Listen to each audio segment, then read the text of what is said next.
नमस्कार मित्रों, आप सभी का धार्मिक कथाएं सुषमा के संग चैनल में स्वागत है।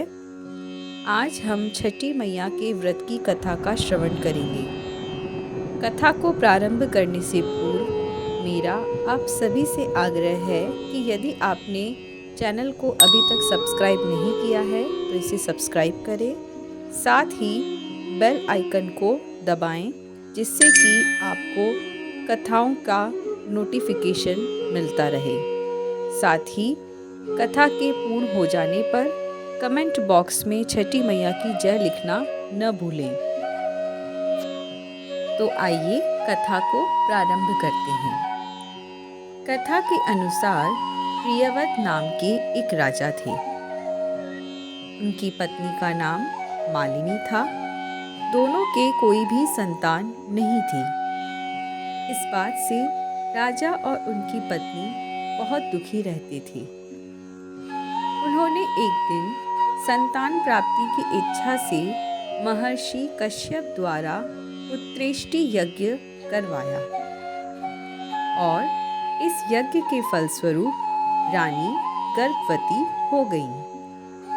9 महीने पूर्ण होने पर जब संतान प्राप्ति का समय आया तो रानी को मरे हुए पुत्र की प्राप्ति हुई। इस बात का पता जब राजा को लगा तो राजा अत्यंत दुखी हुए। उन्होंने मन में आत्महत्या करने का प्रण कर लिया। लेकिन जैसे ही राजा ने आत्महत्या करने की कोशिश की तो उनके समक्ष एक सुंदर देवी प्रकट हुई। उन देवी ने कहा, मैं षष्ठी देवी हूँ। मैं लोगों की पुत्र प्राप्ति की इच्छा को पूर्ण करती हूँ। इसके साथ ही जो कोई भी भावपूर्ण मेरी पूजा करता है, मैं उसके सभी मनोरथ को पूर्ण करती हूँ। यदि तुम मेरी पूजा करोगे तो मैं तुम्हारी पुत्र प्राप्ति की इच्छा को पूर्ण करूँगी।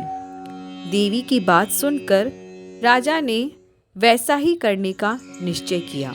राजा और उनकी पत्नी ने कार्तिक मास के शुक्ल पक्ष की षष्ठी तिथि को षष्ठी देवी की पूरे विधि विधान से पूजा की और इस पूजा के फल स्वरूप उन्हें एक सुंदर पुत्र की प्राप्ति हुई।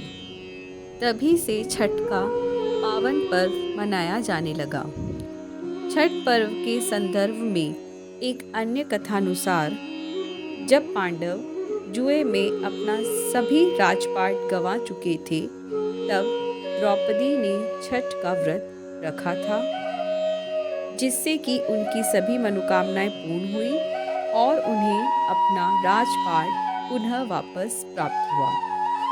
मित्रों, आप सभी से निवेदन है कि कथा को लाइक एवं शेयर अवश्य करें। छठ मैया की जय हो।